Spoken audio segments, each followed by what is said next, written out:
and welcome to Nectara Conversations. I'm your host, Pascal Tremblay. I'm the CEO and co-founder of Nectara, a psychedelic wellness support ecosystem. And today I'm really thrilled and honored to have Sadaf Lotfalian on our podcast.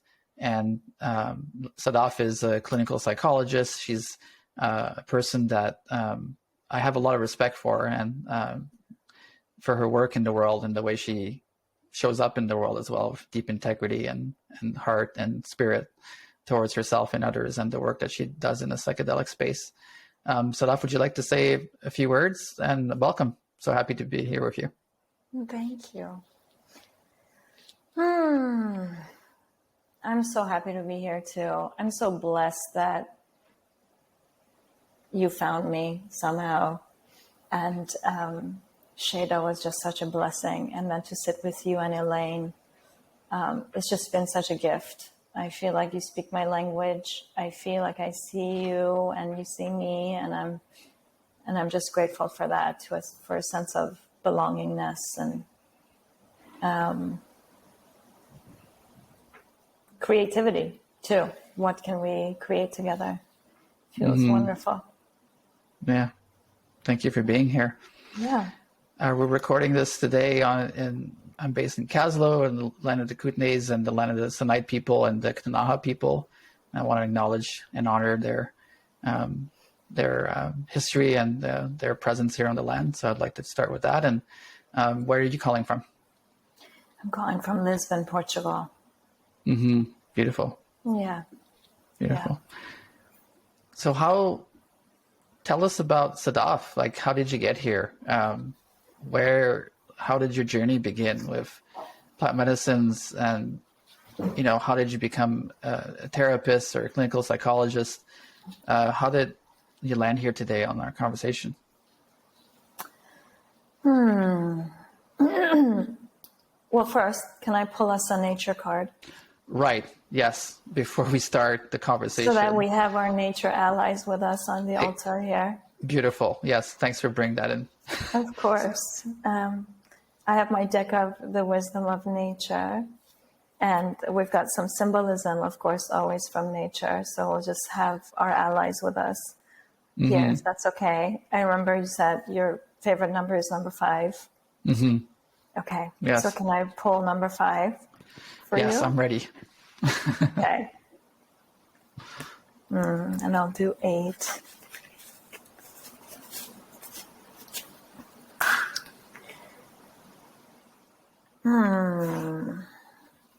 Okay. The ant colony, which is symbol of the dignity. Of a lovely life. I want to show you this. I promised you that I would send you the writing for this, but for now, we know that it's the colony of ants who are with us. Nice. Okay. Beautiful. I love ants, so that's perfect. Wonderful. And then I got the Arabian desert, which is symbol of forgiveness. And I'll put this here with us. Beautiful. Taking us to the roots.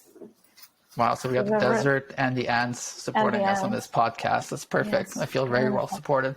Amazing. So how did I get here? As a therapist, I think I went through a lot in childhood. And I think the one thing that I desperately wanted was for some of my really difficult emotions, like anger, rage, sadness, fear, to just be held and to be listened to and to be heard. And but often what would happen was that I would have an emotion that was, not the most pleasant, but the people around me would get really dysregulated. And or they would become neglectful, or they would so I had this story of abandonment around, if I have this difficult emotion, I'm going to be either neglected or abandoned, or the people around me will go into victimhood and get totally dysregulated. And so then I would have to manage their emotions. And so I think there was a desperation in me in teenage years of like, can somebody just hold space? Because these emotions, intuitively, I was like, I don't think they're bad. I really don't think, I'm not convinced that these are bad emotions. And so the closest thing was psychology back then. It was like, okay, so let's understand emotions and let's understand what makes people behave in the way that they do.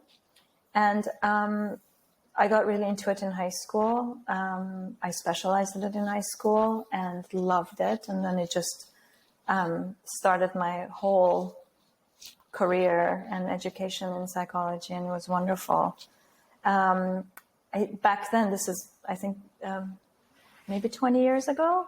Back then, it's amazing to see what's going on right now, because back then, every time I would say I'm into psychology, the immediate reaction was, oh, so you have problems and you're crazy, and all these sort of, it was so sort of stigmatized and really not supported. Now it's not like that. And I love that it's really not like that. More people have respect for therapy. More people have respect for how important mental health is, and how we're normalizing that we all just need a safe place for all sorts of human experiences to take place without shaming it, or without intellectualizing it, or without creating stories around it. And so I love that. With psychedelics, my first experience was in Vancouver, actually, because I used to go to UBC for undergrad. And my dear friend Khaled, the first year of undergrad, said, I'm going to brew some mushroom tea, and we're going to take it to Stanley Park. And I'm going to have a speaker with me with a 6 to 8 hour long playlist. We had the exact same taste in music, and we're just going to sit on the bench in silence, and you will then see what mushrooms are all about. And that's the classic Vancouver experience, right? Classic. Grab some mushrooms, go Stanley to the beach. Park. Yeah, of course. Sit by the water, stare into the abyss, and just really experience nature. And of course, experiencing nature from that sort of closeness, right? Like it's so vivid and so connected was a part of it. But what really happened to me was that the tree we were sitting on a bench under a tree, and the branches of the tree would turn into my dad.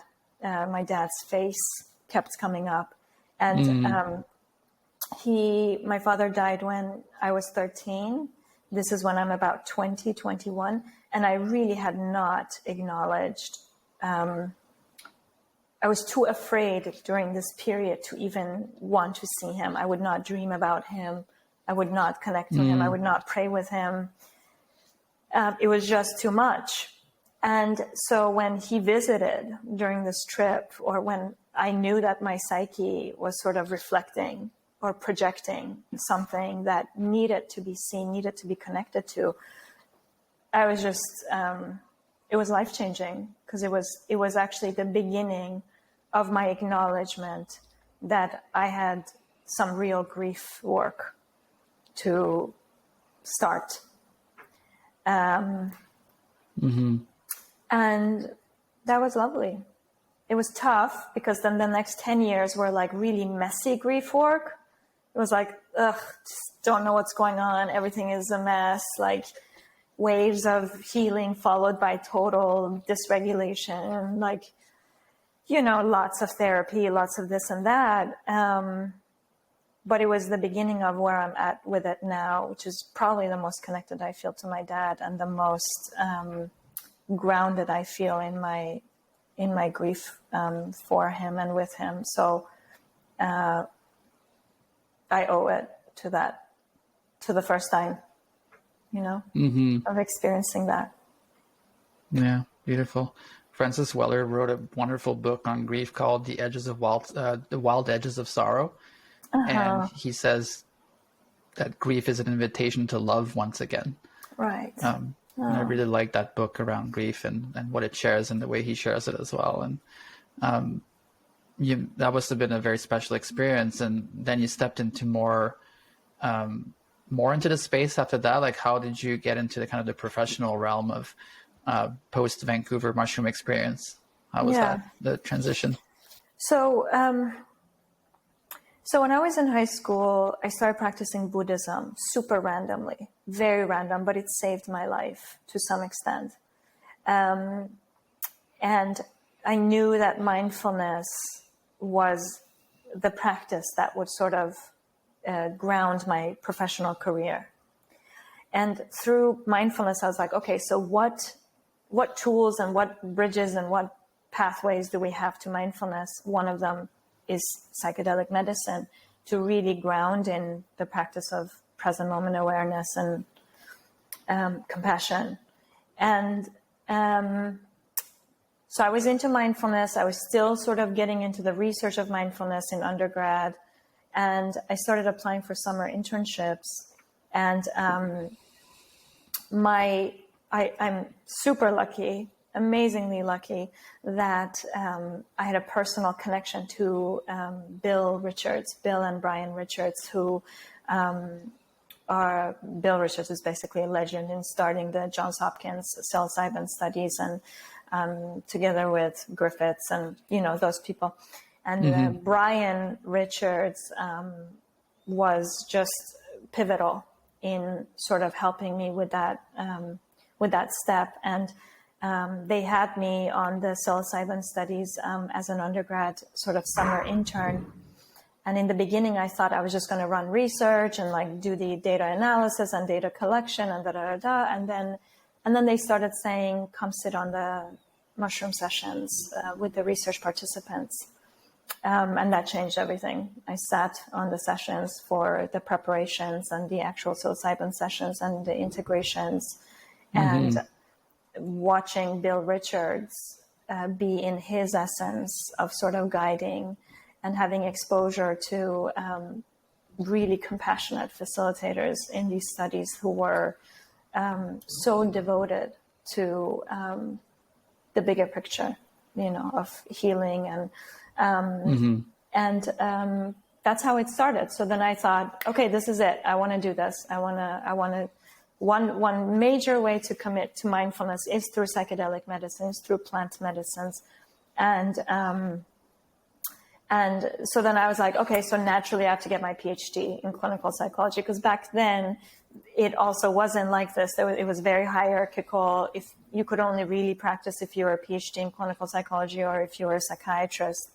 To some extent, we still have those barriers, but much less so now. But I was like, okay, if I really want to practice freely, I'm going to go do this. So then I just started my PhD in clinical psych with the hope that at the end of it, I would then be in my own practice of facilitating and educating and doing research and so on.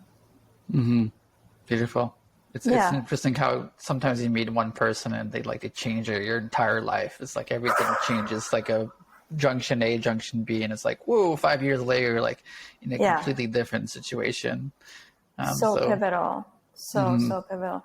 Luck. It was a lot of luck. Divine timing. Divine timing, truly. It was wonderful. So as a I imagine, and I'd love to hear more about this, is how your childhood experience has shaped your work now as someone who is supporting others as well. You mentioned not feeling safe, being you and feeling you and expressing you to your immediate surroundings, and how has that helped not just inspire but also help guide you in your way as you're supporting others now? Like the word safety comes up. What does safety mean to you, and how would you describe a safe space? Because it's something that in the psychedelic space that a lot of people are talking about these days is vetting guides, setting the right container, those type of things, doing your own work. So how would you describe a safe space? Yeah. Let me not get intellectual about this. And it's always relative too, right? So I'm asking your perspective on safety, but for some other people, it might feel and it might be different for others. So just your own is a unique perspective on that. For me, safety is when we show up and we don't mix our own stuff with the experience that the person in front of us is having. Mm-hmm. And if a person is having an experience and they're coming to you, what's it like to continue to normalize their experience with compassion, right? Mm-hmm. And being very boundaried around not mixing up your own stuff and putting it into that space. It's not about me.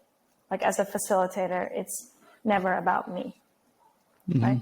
And for me, so safety in these spaces is sort of like, can I feel grounded enough that my own personal fears and spiritual fears but also my longings, and desires and attachments don't get in the way, that I can sort of center in saying, ground your fears, but also ground your longings, because this is not about you. Humbly, like with humility, just saying, I'm just here for you. And so if that happens, for me, it seems if that happens, then the person has an opportunity to actually feel safe enough to be themselves fully, perhaps to even be dysregulated if they need to be dysregulated, right? To be expressed, to normalize that our process is messy and human and difficult and beautiful and ecstatic and all of it. But at the end of the day, it's not about my agenda, right? And it's not about my motivations. So I have to be very clear. I think for me as a facilitator, it's sort of like entering a space, I have to be very clear and grounded in my motivations. If my motivations are rooted in fear, I really pause. And I have to process that for myself in my own support systems, right? So that I don't bring that into a space. And if my motivations are also wrapped up with my desires for the world, my attachments to transcendence and whatever, I also still, to me, that's still a flag. And I pause and I say, it's not about you. And I still find my support networks where I go and I'm like, I'm feeling overly attached to healing in this container. I want everybody to just like heal and be beautiful and be connected. And it's like, whoa, okay. That's my cue of saying, you need to pause and you need to slow down. And so safety is sort of, can you be rooted and grounded in the present, in the moment, without any attachments to your fears or your desires? With a lot of humility, that I'm not there to save the world.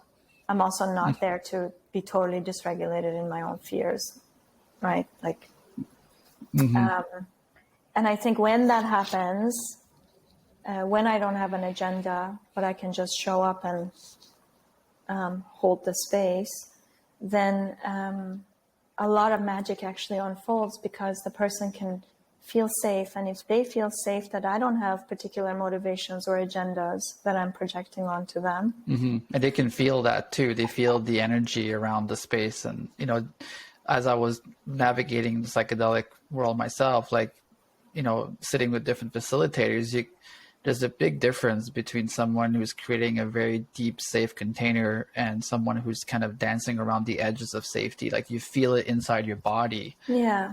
And as you were entering the kind of your career as a facilitator, like how was your experience with that? Because it's a new container to step in for someone who hasn't held space for others before. I've experienced the same thing recently with breathwork, like being a facilitator for the first time. It's a sacred duty and it's a place of reverence. And I'm lucky to have sat with other people before. It's like I kind of feel the energy, so I could kind of be that energy like naturally. But as someone who, you know, was learning the ropes, like what did you learn about safety and as a facilitator and through your experiences with different clients, like what are things that were kind of big pieces for you to take away aside from like the really big one you just shared around just being present, you know, just holding that space of neutrality almost for someone. Yeah. This actually makes me think of people that I, like my mentors. Instead of thinking of myself as where have I been safe or what have I practiced, it's sort of like it's taking me to the mentors who really embodied that for me. And I think that those people have actually learned to really be kind to themselves first. Mm-hmm. They are constantly forgiving themselves first, and they can hold compassion well for others, and that means humbly often saying, "I don't know," and I forgive myself for that. We're all in this mess together. I don't know, but I'm here, and I'm going to keep showing up. But I don't know. I have these desires and I have these fears too. And, but I don't have answers for you necessarily, you know, and to get comfortable with that, because for me, like we laugh about it sometimes with my PhD cohort, where we're like, you know, the first few sessions you have with clients you'll never forget because you're sitting, you know, as a therapist for the first time, and we would get so excited when they would cry. We're like, yes, you know, like we did it, like she cracked, you know, and like something, and but the ego like was quite fragile, you know, in that sense, because it was like the attachment to like, yes, she cracked, you know, I did it. We did it, like, yeah. And with time, you actually learn that there's so much glory and beauty that unfolds when you're sitting in front of a client and you say, I don't know. And let's just hold that together. I don't know if that makes sense, but it's like this visceral experience of like, I'm here just with you holding hands and I don't know. Yeah, it's a witnessing. It's a witnessing. It's a truly witnessing. The word facilitation comes from the Spanish word facil, which means to make it easy. To make easy. So facilitating is not this, I'm doing this for you. It's like I'm making it easy for your own inner intelligence to surface and your inner wisdom really to flourish. Beautiful. Yeah, it's beautiful. The word facil. And how was your experience? Well, first, let's talk about like the facilitator role as well, in terms of like how can people that are facilitators, what's important to consider around their own blind sides? Like you mentioned, like doing this, or the ego of like cracking someone, or maybe some trauma comes up around, you know, I didn't feel safe when I was younger and now this is happening to you and I'm like dysregulating. What's important to consider around the blind sides, and also for people that are looking for facilitators,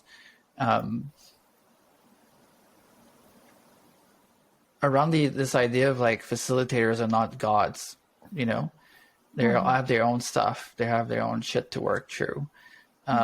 So what's important for a facilitator around their own blind sides, but also for people that are working facilitators around, these people are not perfect. They're human, like you said just now. Like we have this shared humanity. We all have our own problems and troubles, and weak points and strong points. And I would love to hear more about that, because it's something that's very talked about in the psychedelic space these days. Yeah. Have you ever sat with those facilitators where you feel like you've entered a trance? In what way? Like, it's almost like sometimes I sit with facilitators where it feels like I'm in their trance, and I'm just sort of, whether they're speaking in a didactic way or whether they are energetically sort of creating a trance, where I actually, to be honest, a trance for me is quite dissociative. Mm-hmm. And more often than not, I leave those ceremonies feeling like I don't even remember what happened. Something felt good, I think, and something may have felt bad, but I don't remember. And I was slightly dissociated because I was in a mental trance of this shining thing that was being shared, That scares me. I don't like that. Like, I just, I don't like that. I think safe facilitators encourage you to get back inside your own body and to keep listening and to keep embodying your own body and channeling what's the wisdom that exists in your own body, and teaching you sort of, if you don't know, teaching you grounding practices that get you back inside into your own sources of groundedness and wisdom. They don't create a trance. To me, that's what came up for me right now, just like sort of organically right now. It reminded me of ceremonies where I felt like I dissociated and then don't really know what happened and couldn't really integrate. Wasn't memorable. Yeah. So safety for me is humility. I don't know. The beginner's mind. Beginner's mind. Totally. Just beginner's mind. But I'm present. I'm present and beginner's mind. And let's really respect the body in its magic to be able to ground itself. And lots of humility and lots of compassion. And this idea that, like, let's not create a trance here. Trance is like the most unrooting. I don't know. Do you know what I mean when I say trance? I don't know if I'm I've been there. Got a t-shirt. Yeah. For sure. Yeah. And what would you like to share around this idea that the facilitator needs to be this perfect, healer type or perfect person that has it all figured out? Because there's a lot of power dynamics in that relationship of, there can be, and there shouldn't be, but there can be, around the facilitator being like above the person. I've seen some facilitators, it's not just in psychedelics, but they sit on a higher chair than everyone else, for example, like that sort of like feeling. And in therapy spaces, of course, there's a very strong power dynamic there, because someone is in a very vulnerable state and the other person is kind of helping guide, and there can be some complexes that show up in that space, and it can be challenging for people to understand and to really feel into how they should vet their facilitator, because it's such a new space, it's a new type of experience. What do you have to share around like vetting facilitators, and how can someone navigate these oceans of like different facilitators popping up and not having one source of truth, if there is such a thing, around like which are the facilitators that are kind of ethical, that can hold safe space? And to me, I've always resorted to like, get references from like really close friends that you trust, because then they've had the experience and they can share their experience and you trust them as a friend. But that's not always available, and it can be nebulous sometimes too, right? So what's your vision of the space in terms of vetting facilitators, like training programs and things of that nature, to make sure that the space does grow in a good way and that people are held in safe spaces? Yeah. This might actually connect us to the next theme of preparation. Mm-hmm. But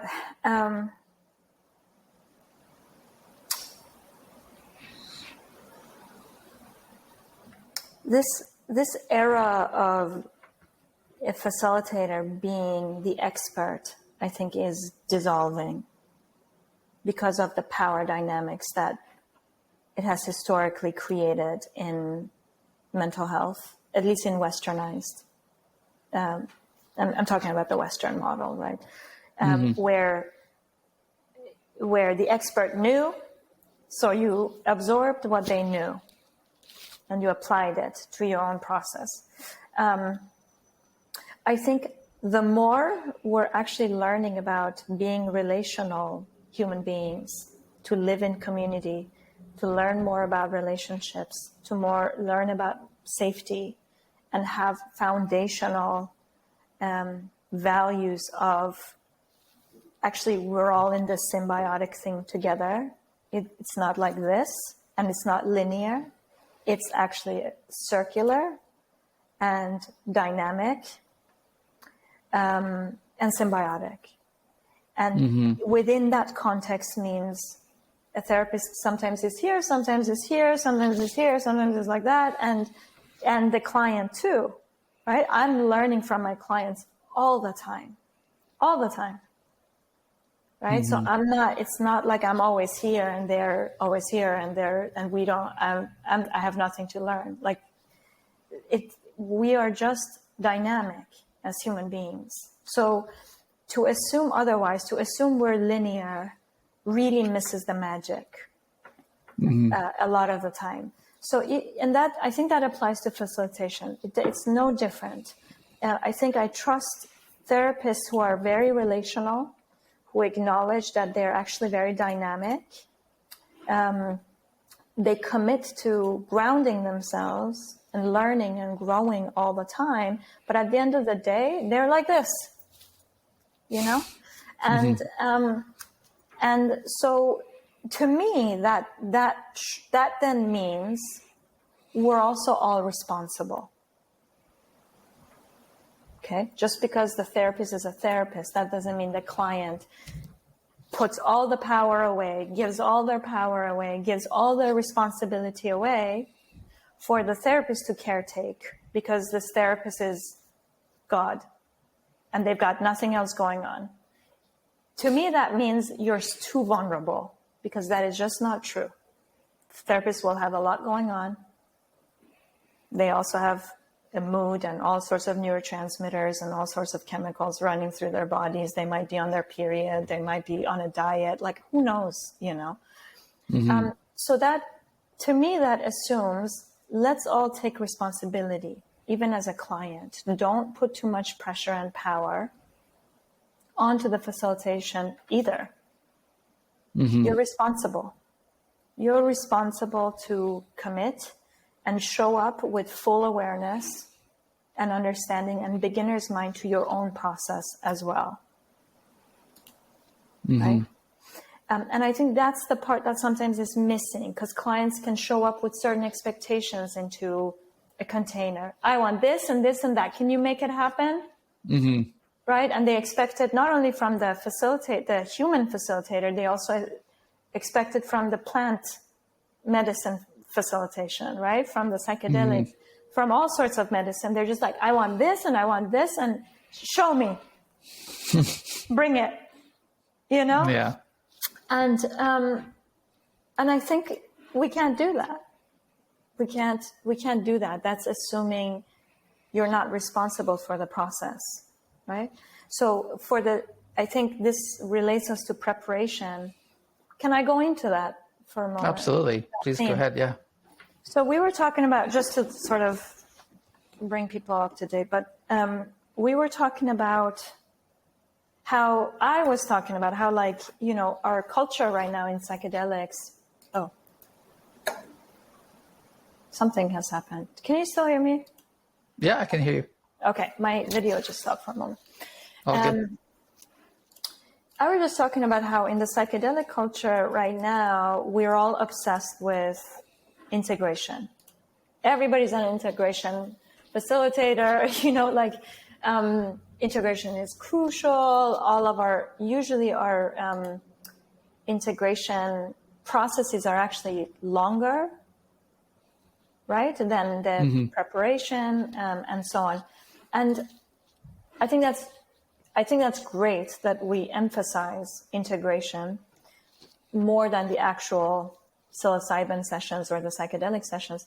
But I actually think more weight needs to be given to the preparation phase. That's the most crucial, to me, it seems, process, because it gives the client an opportunity to really first ground themselves in their own power on a physical level, on a spiritual level, on a mental level, and to really make sure that they take responsibility for their own process, because they know their body, right? They have a committed practice with their own body to regulate their nervous system.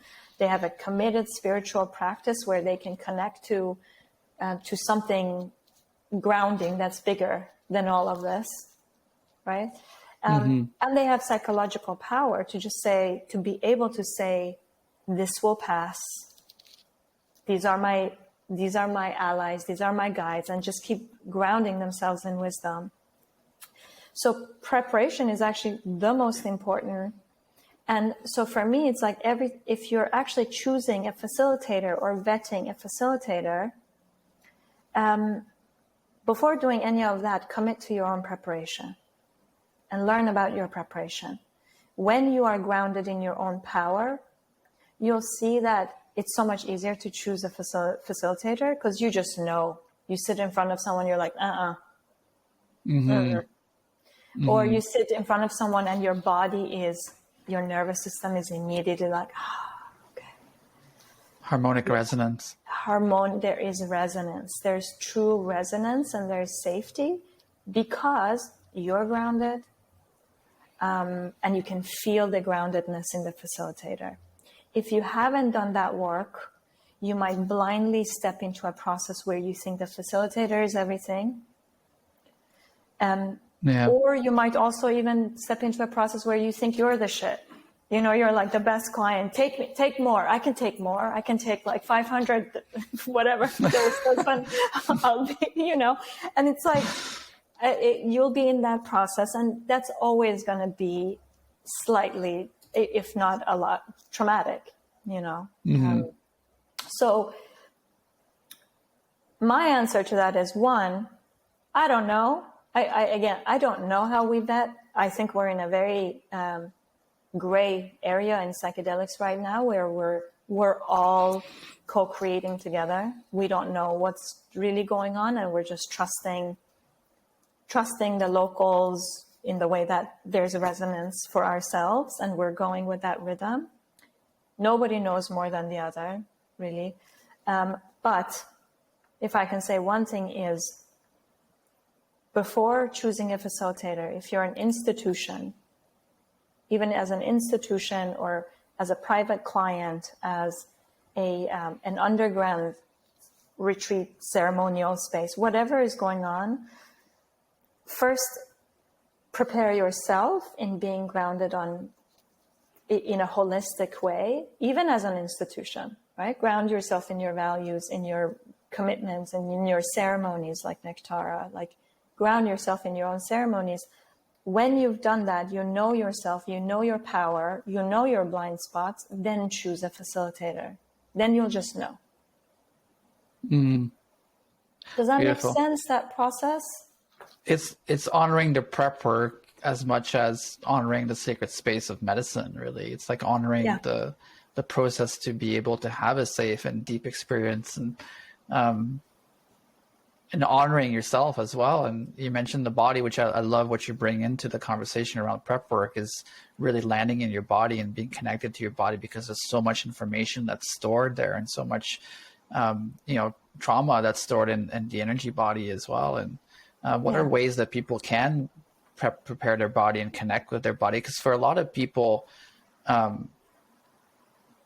there is a culture around chasing healing. We've all seen it. We might have even done it at some point ourselves. Like, oh, I need to do this medicine. Like the first time I tried a certain medicine, I was like, wow, I'd love to do this every month. You know, it was so exciting, this new territory. It was, but there's a cultural kind of umbrella that's kind of emerging in the psychedelic space and socially, because we want to heal basically. And these solutions seem very exciting and new, and, you know, of course they can be wonderful.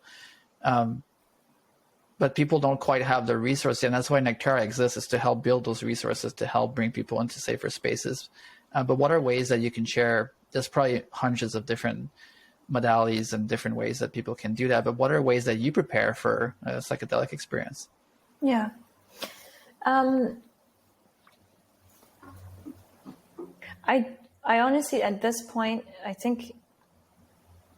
I hope,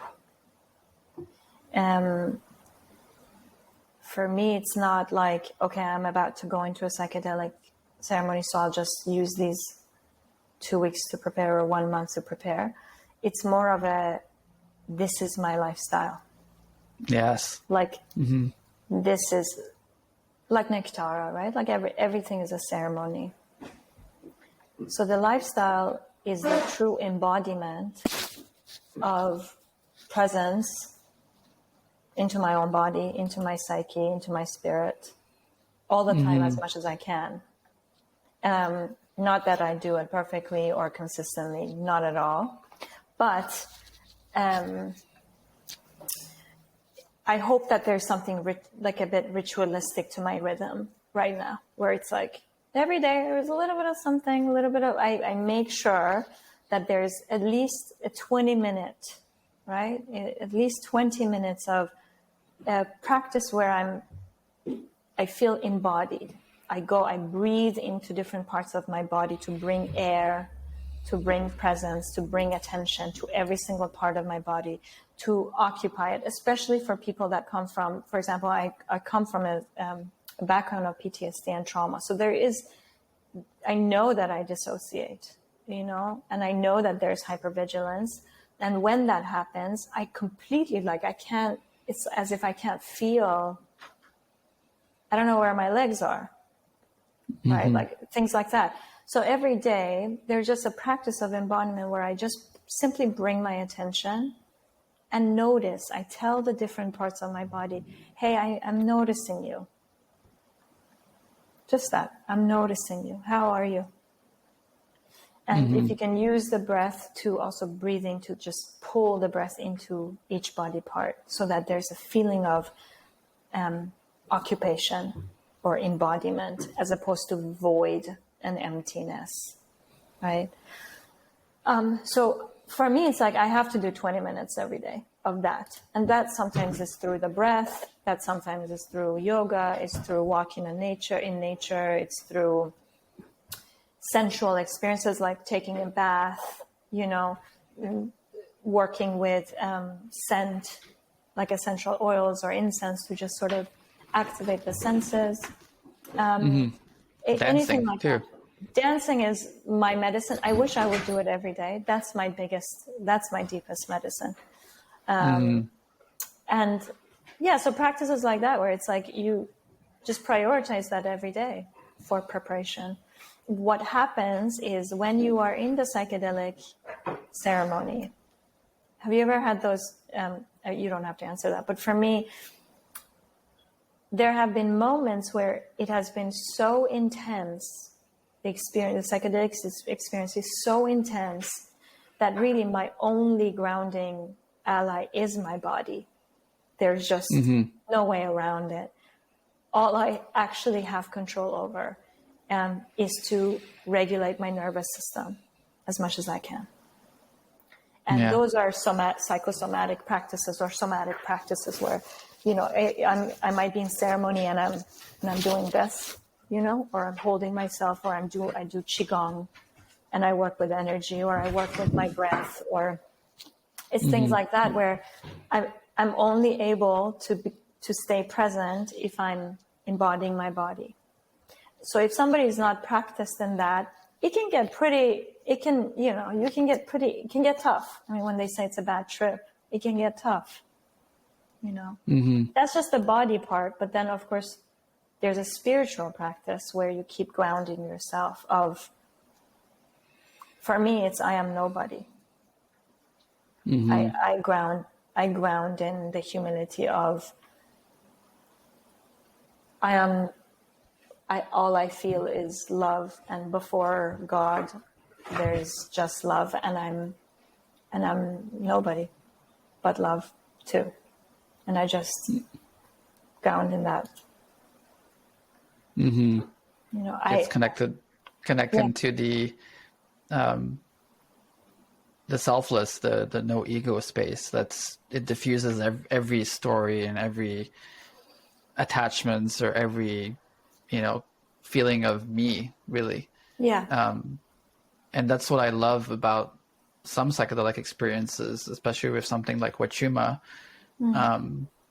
It removes you as the center of the circle, but rather makes you part of the circle. So you can witness things in a way that's like, there's no more ego involved in that. And that's extremely beautiful and wonderful to connect with nature that way, because it really, you mentioned that earlier around connecting with something bigger than ourselves. Yeah. And that to me is probably, for me, the most powerful insight that psychedelics offer us, is that feeling of reconnection to everything that is. And that diffuses a lot of the, for me, the anxiety and the stress and the attachments to like actions or results or stories, and that just diffuses all of that. My friend David, who's a Nectara guide, he's a mindfulness teacher, and he likes to say, like, remove the doer from your actions. You're just a prism from which God can flow through. And I love that. I keep reminding myself of that. And there's a part of what you're saying that kind of connects with that too, and your background in mindfulness and how it connects your practice and how you hold space for others. That's really grounded in the present moment, like being present and being a witness to yourself and to others in the space. And that's a big part of the medicine, I find. Yeah. Yeah. And what I love about neuroscience right now in psychedelics, which I think is our greatest evidence for how actually the ego is getting sort of diluted, or like is getting dimmed, right? We're noticing that there actually is a center in the brain where activity sort of reduces, and that is the center that holds our sense of self, the self-referential place, and which basically means it's your ego to some extent. I mean, these are all hypothetical, but and that on psychedelics, that dims and the activity isn't there. And so when that happens, it's like there's just openness to the present, and there's, as you said, there's like no attachment to a story of who I am or what I need to do to the doer or the action, all of that sort of dissolves. So you get to just be. For a lot of people, that experience can be dysregulating, because it's like, oh, I need to control where, there's like a lot of control, and to surrender to no beingness, and just, can be scary if you haven't prepared. Yeah. Yeah. But if you've prepared, and that, no, actually there's safety in that, because then you're just tuned into possibility. Mm-hmm. It can be grounding. I hope that makes sense. I often don't have language for these things. Well, it's ineffable too. We're talking about very potent experiences ineffable. Where sages and poets have been writing about for hundreds of years. Right. And it's hard to find the words sometimes. Yeah. Going back to the preparation piece and like really the integration as well, which I agree is kind of a continuum, right? Like we're always integrating or preparing, and I'm curious around, like we talked about the culture of chasing healing, and kind of having spaces and people and things put out in the world that kind of change the narrative around that, around like every day is a ceremony. But there's also this concept of I got this. So there's this concept of, our culture has often prescribed to us that, we should be shouldering a lot of things on our shoulders. And out of all the things that I've heard of in different circles with groups and community, like one of the most prevalent one that I've seen personally is I'm feeling overburdened. I'm feeling unsupported. I'm feeling like I'm holding too much. And so this concept of shifting, I got this to we got this, really holding ourselves together. How can people that are preparing for an experience or integrating an experience, what are kind of support systems that you have in your life, like around other people or spaces or community circles? Like what's resourcing you these days? Yeah. So that you don't have to hold it all by yourself. Yeah.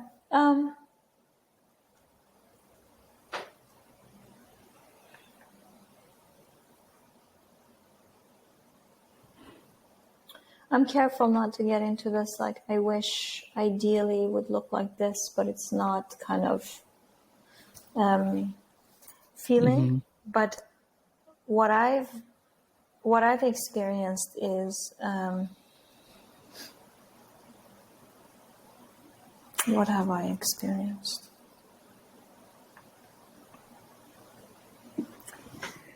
I am not the type of person, and this is why I don't always relate to I am overburdened, and I think this is where I'm struggling, because I'm at my core, I'm a person who just massively delegates always.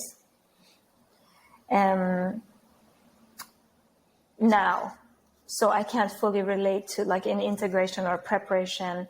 I always make sure that we're all together in it, and that I'm not alone in it, because I just simply know that doesn't work for me. It just doesn't work for my body. And a lot of people actually do these things in solitude and that can work for them. I just can't relate to it. So I always have my allies that I trust are actually doing the work, whatever that means, that they're committed to their own growth. And the thing that I trust with them is making sure that that receiving help from them or receiving care from them is consensual. So I need to trust that the person that I go to in the community, or the community that I'm in, is very aware and able to say, I can't hold this right now for you, but in 1 week, in this day, let's do this. Like, I need to be able to trust that. Otherwise, I always have this, like, feeling of, am I overburdening someone in that sense, right? Or can you say no? Or can I trust that you say no when you actually don't have the capacity? Because of that, then can I fully trust when you do say yes? And then it's so delicious because we get to sit together and really connect and share, really share and show up fully.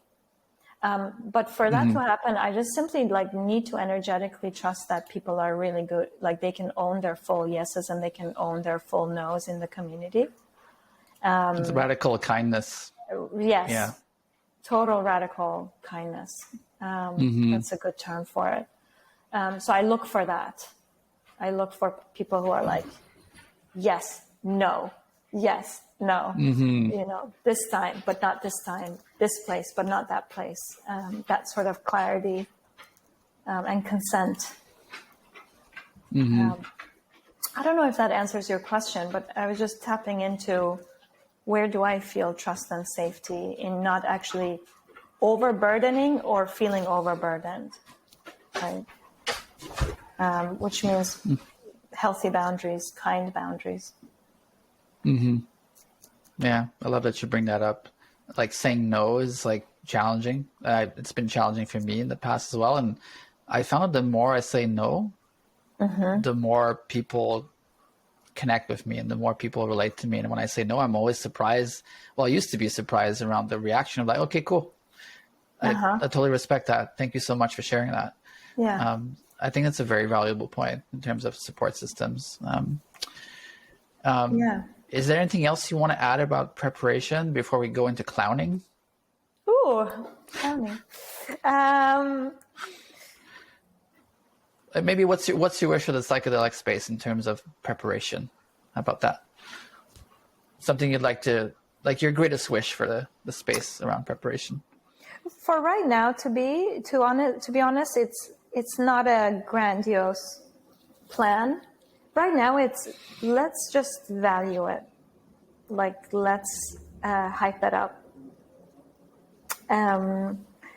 Let's really hype it up. And one thing that I think will surprise us is, it's funny because I think the more we commit to preparation, the less we'll need the plant medicines to guide us.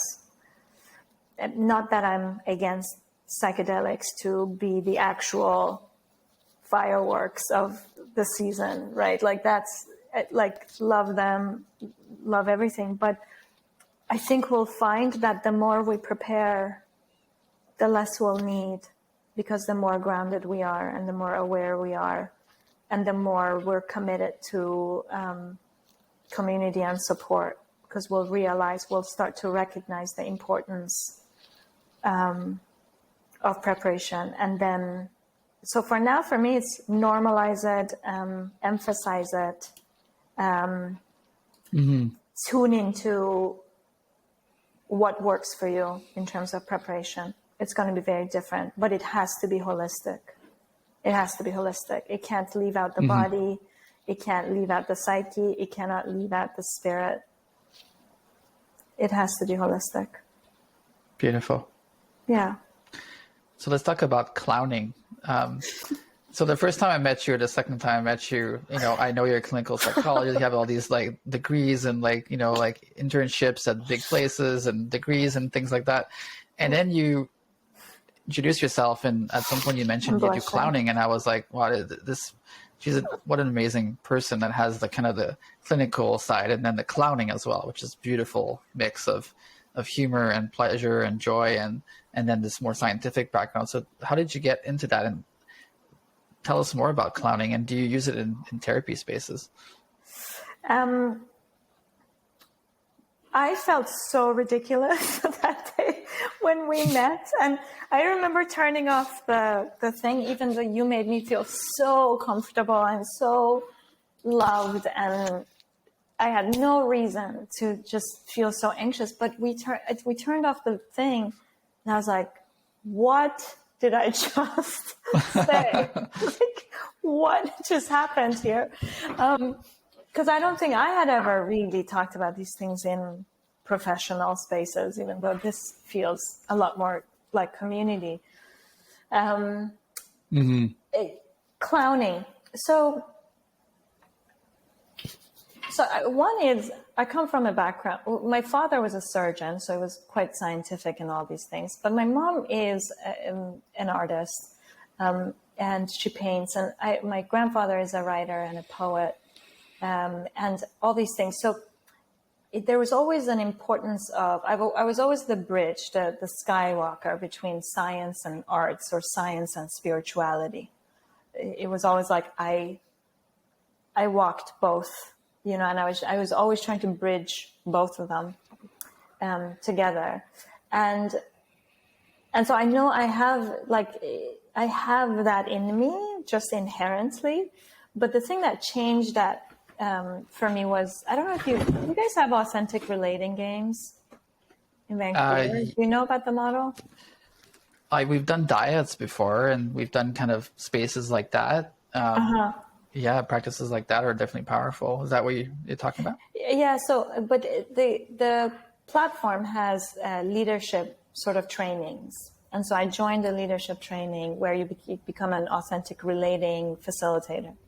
But it's actually very intense, because it really gets down into process, and you have to be performative, and like your comfort zone is completely out the window, but in a fun, gamey way, not in a, I'm going to crush your ego. So like we build your ego back up. Not in that way. It was actually delightful. But that weekend, I was with all leaders, and the one reflection I kept getting was that everybody just called me a clown. And I had never acknowledged that in myself, because I think of myself as a child as a very serious, mean child. That's how I think of myself. And then in adulthood, I was like, no, I'm a serious psychologist that like, da da da da. And they were all like, that's all bullshit, actually. We don't see any of that. Like, you're a clown, and you gotta own that sort of part of you. So what happened was, for our grand final performance, I was mortified, but stepped into clowning as my final performance, which, because it's authentic relating, clowning is not performance, because it's completely authentic. You have to pull every single part of your authentic self to then express it in a clowny way,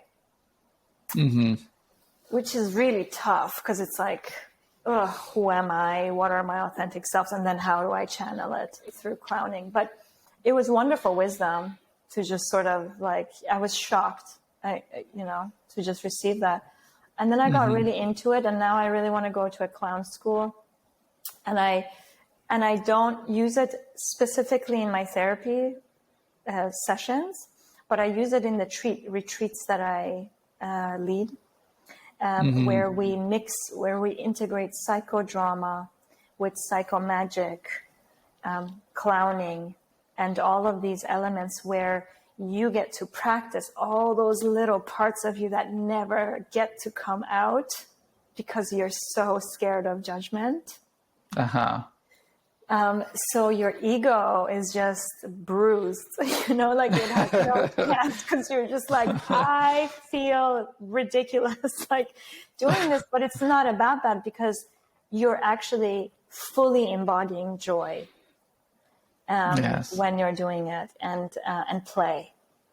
And when you're doing that, actually people feel so connected with you, because it's not about performance. It's not about analyzing the perfection of the techniques it's none of that. It's can you feel so connected to your authentic joy and your authentic playfulness, even if they're shadows and dark, even if they're like, ooh, and you're making fun of yourself, or you're playing with that.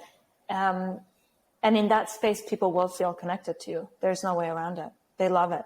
They see it. They see you. And they're not analytical. They feel it with their bodies, and they laugh and they cry, and, so I love it.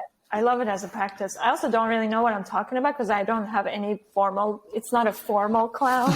It's just, we're all clowns, I think, in some way. Yeah. We're all a bit clownish, and I think it really resonated with you. Well, I was the class clown when I was younger, so that's why maybe it resonated, because I'm like, wow, maybe I should be a clown too. Yes. So this speaks to the idea of bringing more joy and fun and excitement and passion to the healing path too, right? Because healing can be so serious, and we're talking about trauma and shadow work, and we're talking about like our childhood when our parents said something really mean to us. And that's all good and valid, but there's also this other side that I feel personally that it would be wonderful to have more of that. And I'm speaking for myself, but in spaces where we're doing healing work, because laughing together, like being silly together, doing cartwheels together, like painting and those type of, like, I wouldn't call them softer, but maybe softer modalities of therapy, like, can be very powerful for connecting us to our inner child again. They're wonderful. And so I'm curious, like, in your experience, what are sort of the modalities that you experienced that kind of brought you into that space, and maybe share one experience you had with one of those softer modalities.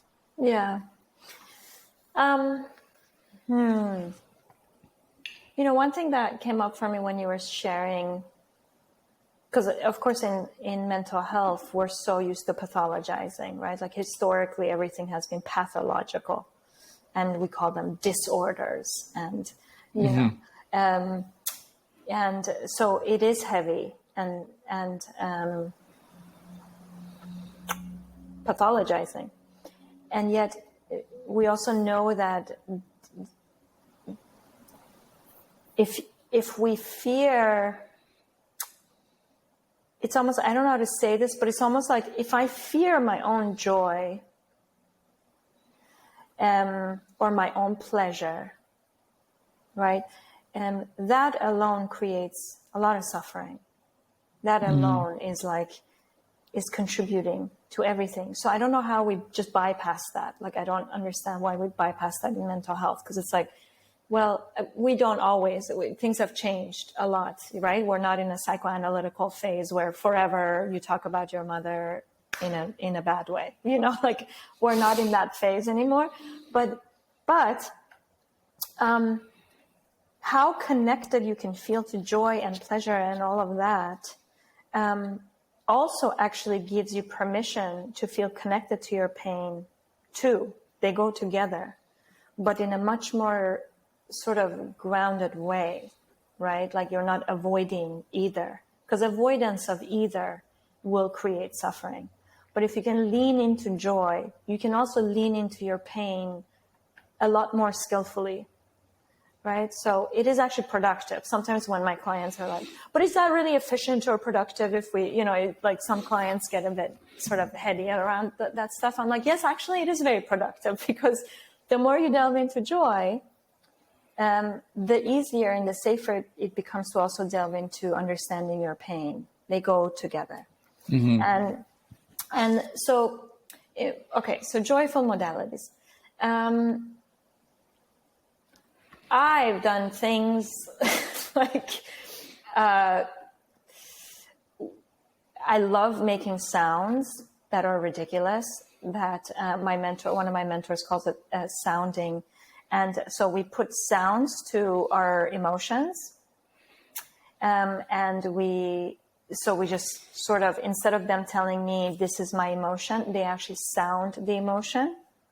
Mm-hmm. And a lot of people struggle with that because we feel embarrassed about these things. It's like, oh, sounds are really, I don't know, sounds are weird. Like, I don't want to, I'll never forget this. This has nothing to do with anything. I'm sorry, I'm going to say this, but in grad school, one of my professors said, do you know the number one reason to the class? Do you know the number one reason? I don't know why I remember this. This is 10 years ago. Do you know the number one reason men feel embarrassed in urinals? And we're all like, I don't even know what class this was, but we're like size, you know, because they just like, I don't know, they like look over and compare, or I don't know. But that was the consensus was like, okay, it's size. And he was like, no, it's sound. People get very subconscious about sound. And so that's a thing. But if we can just get used to expressing it and make fun of ourselves and be funny with it and just be like,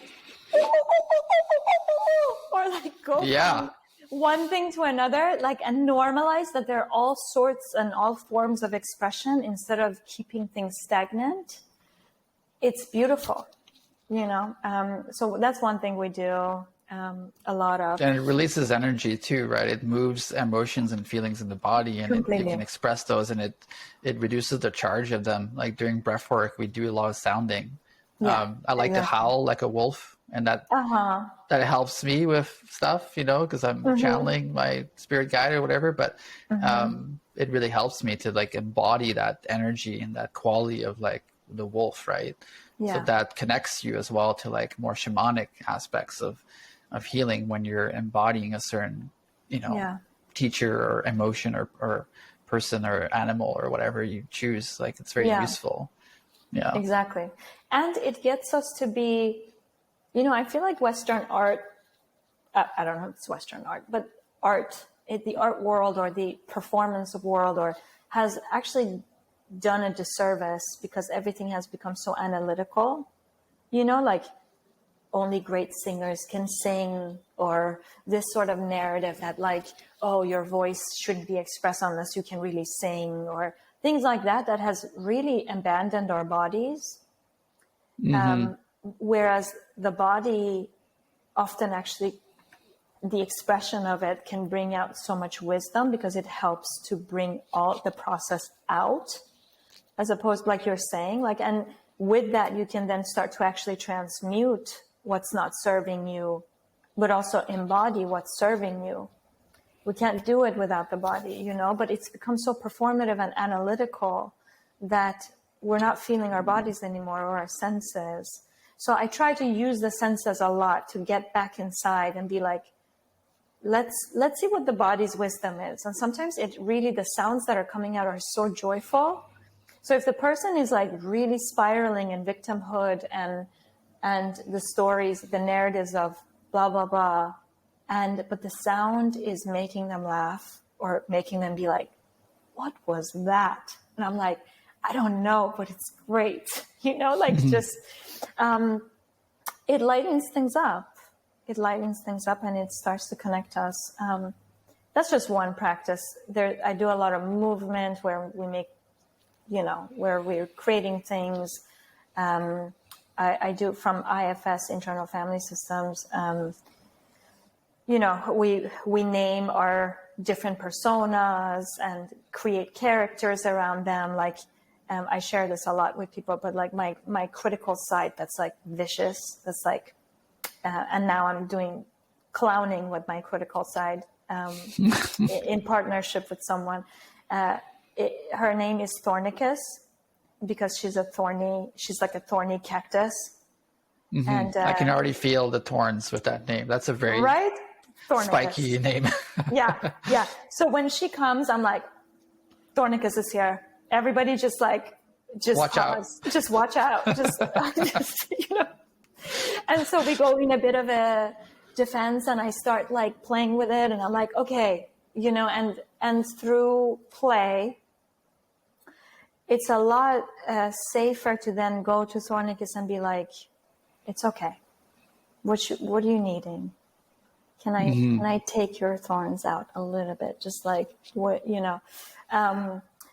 So through play, we can just do that through imagery, through. Does that make sense? Mm-hmm. Some of those softer modalities. I mean, it transcends the logical mind is basically exactly. what I'm understanding is like it transcends all that stuff, right? That's what it is. Yeah, beautiful. I'd love to do a session with you someday because the clowning and the whole like, you know, IFS and the whole sounding thing sounds amazing. Let's do it. Yeah. So I have a couple of like fast, quick fire questions for you to kind of end this beautiful conversation. What's a book you're reading these days? We talked about this, Entangled Life, which is all about fungi. And my friend got me as a gift, and I'm so grateful for that. And it's brilliant. I think I told you that I think it's one of the most important books of this century. And what is it about? I mean, I know what it is, but for people. Yeah, so Entangled Life is basic. You would probably describe it better. Sometimes I don't have I think English as second language sometimes fails me. I can try. Aspects, but yeah, please try. That would be amazing because you're reading it too.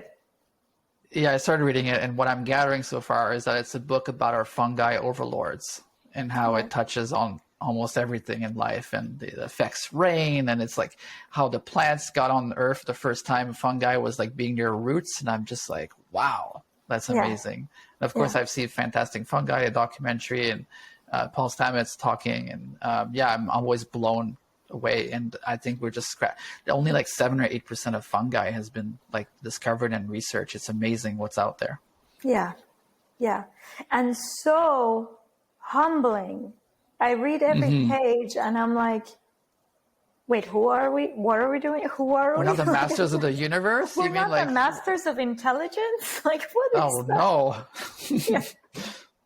Yeah, I love the part where he talks about intelligence. I think I haven't finished the book. I'm not even that far, but there's a part where he's like, the way we're measuring intelligence altogether is wrong. It's so based on human being capacity, which undermines what the universe is really capable of. We're not the intelligent. once here. Yeah. We've created our own definitions and we've created our own assessments. And based on those, we've said, oh, okay, are we intelligent or are we not? And yet it's like what these species, what these creatures are capable of doing and have done it way before us and will continue to do way after us is just incredible. And that to me is like, oh, intelligence. It's much larger than us. Indeed. So Entangled Life, if anyone hasn't checked it out, it is a wonderful book. Highly recommend it as well. Yes.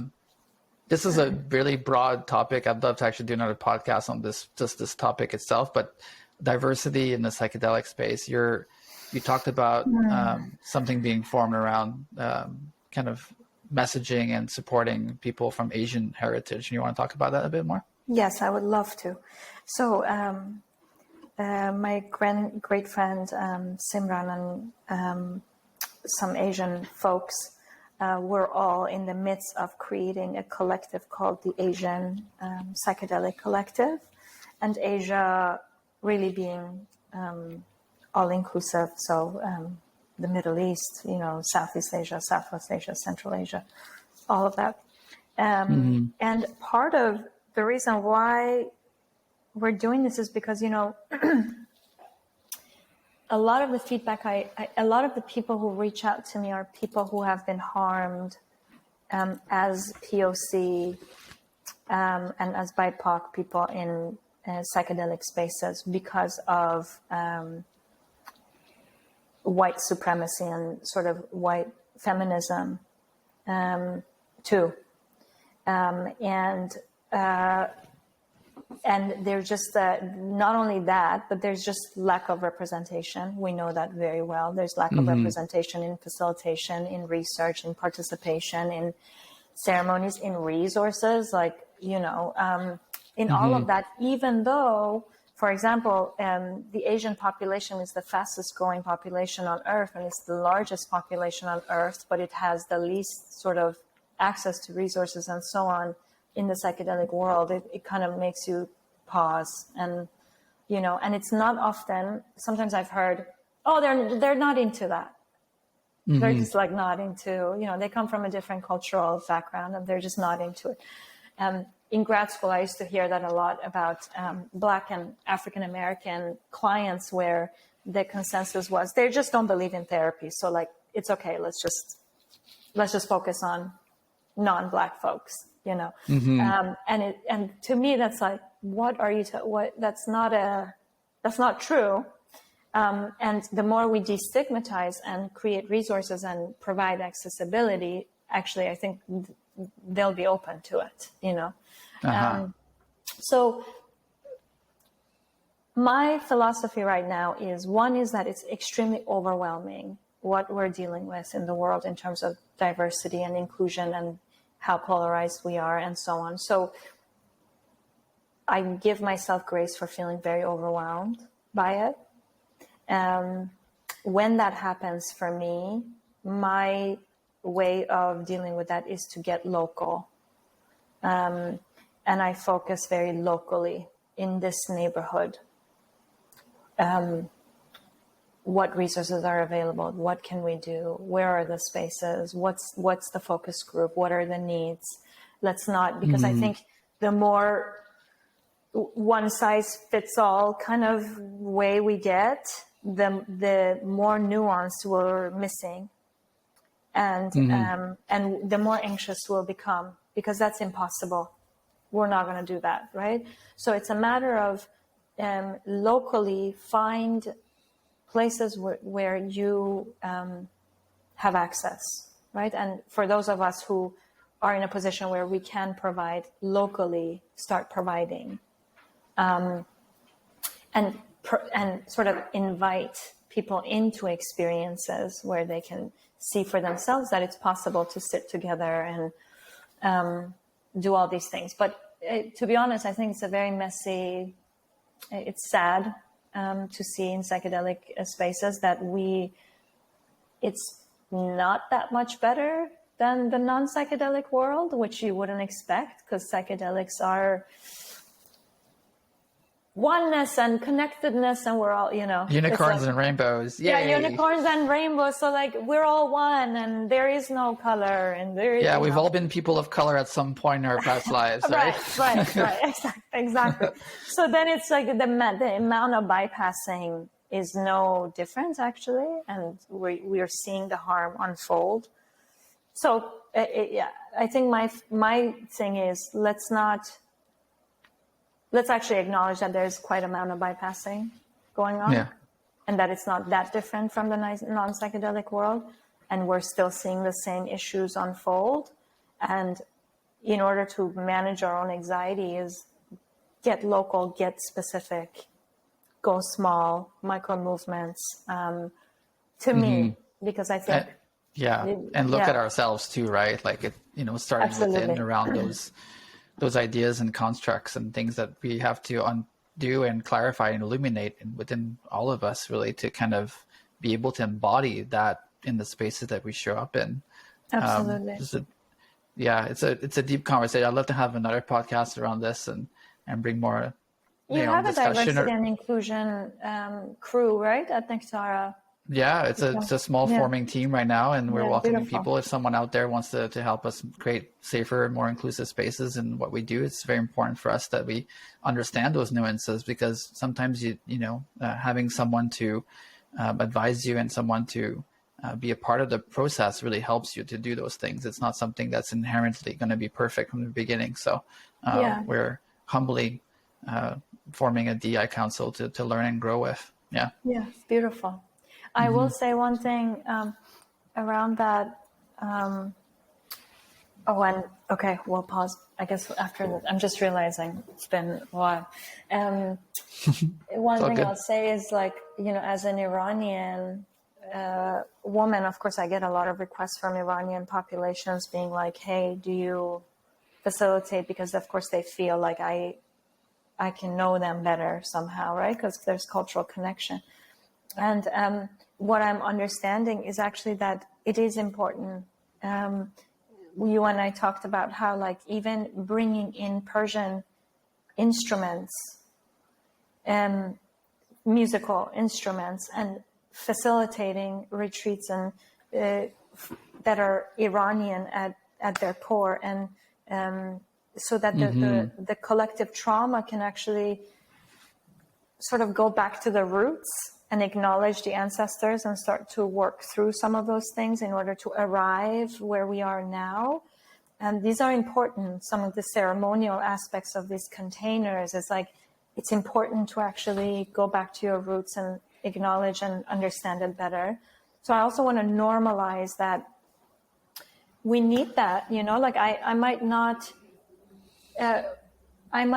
need, I don't know, like I feel like for me, to go back to my roots, I need some Iranian elements, particularly music, like the way I got to move through some things and heal through some things just by Persian music in ceremonies has been important, because it just brings all the stuff up from places where you're like, I don't even know where that was from, like I don't even.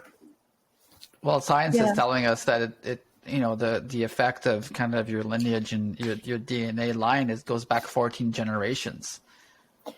That's a long time of having that in our system, and these spaces can help us illuminate those things and understand them, and then embodying and integrating them into our living. It's helping us finding meaning and belonging, really. Beautiful. Yeah. Beautiful. So Beautiful. What a wonderful conversation. Last question, where can people find you? Like where can people connect with you? I have a website, and through that, I'm sometimes hesitant to just give out my email. So I'll just do the website. My website is www.lotf.cc. And Perfect. You can just contact me there. I go through phases of being really great at responding and then just being like, no, nope, not the time. So I also want to just put that out there. It depends on how overwhelmed I'm feeling in life and how much is going on. But I always do my best to sort of be of service in some way. Wonderful. Thank you for that. Thank you so much. Thanks for your time and energy, and it was a really honor and a real joy to speak to you, and look forward to the next time. You too, Pascal. It's always a joy. Likewise. Have a beautiful... Two more clowning together. Two more clowning together. Okay. And to whoever's out there listening, have a beautiful rest of the day. Lots of love. Bye-bye. Good day. Bye. Bye.